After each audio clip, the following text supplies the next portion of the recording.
Hi, this is Eric Martin with Board Game Geek. I'm here with Britta from Hoch and Friends. We're looking at Str8 from Leo Colavini, and I was hoping you can give an overview of how to play here. This is a non-final copy, you should mention, right? Prototype stuff here, in case it wasn't obvious. So, hoping you can give an overview of what we're trying to do and how we do it. Well, yeah, Str8 is a deduction game, so you have to use your brain. Okay. And be clever, of course. As you can see, there are 4 of these card holders with cards in 6 different colors with numbers on them. So you can guess that you have to guess the numbers. Yours are the one in front of you, and you only see the back side. So right at the beginning of the game, you get some information about what the other players have.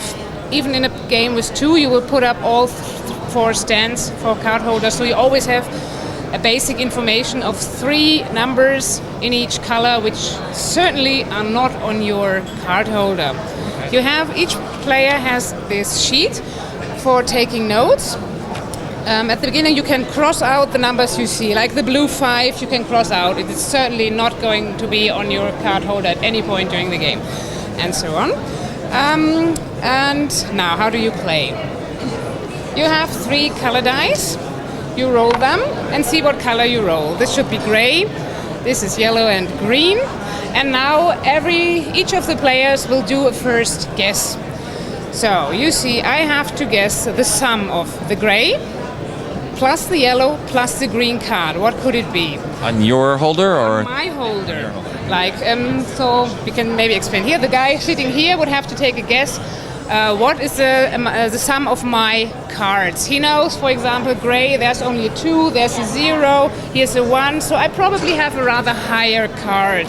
So he can take first assumptions, and then he says, okay, I haven't got a clue really yet. I take this long piece of cardboard, I don't know what we call them in English actually, I have to check the rules, with which you take a guess.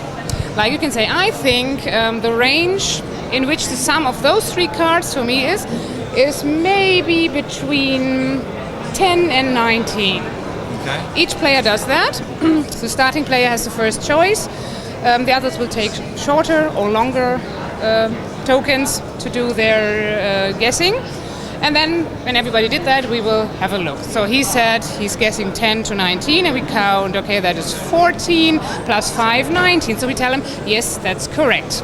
So he will mark on his paper in this row here, which colors was it? It was green, it was yellow and gray, and I guessed the range from 10 to 19, which was correct. Okay. So I write that down here, and then I take my marker and move 1 point forwards, because I took this long one and got only 1 point. Had I guessed with this one, it was also on the 19, I would have gotten 2 points. Okay. But had he guessed like only till 18, then it would have been wrong. And the other players would have told him, no, sorry, it's not the range, it's higher. So he will write down, okay, for these 3 colors, I guessed that range, but it's higher. So he has some information, but he has to discard one of his cards now. He wouldn't get a point, and he has to take away one of the cards. He can say, okay, I put away the gray one, but he can see it and write down, okay, I had a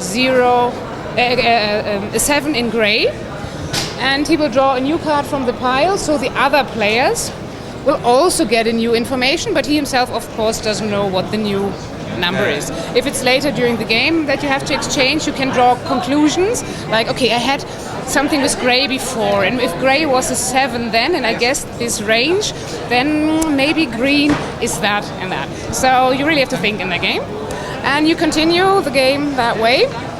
And depending on the number of players, with 4, 3 or 2 players, you play a different amount of rounds, and in the end everybody takes final guesses.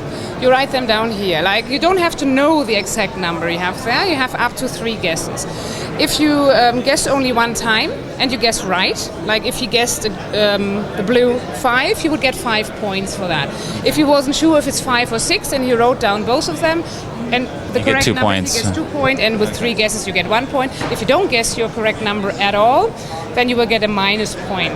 It could be like that you take a gamble and say, it might be 5 or 6, I want many points, I'm a bit behind, I take the 6, and then you lost that. Okay. Yeah, and that's basically the game. So the points during the game for accurate guessing, which also gives you information, yes, and end game for being correct there. For each of your cards, each of your numbers, you can get. Thanks very much for the overview.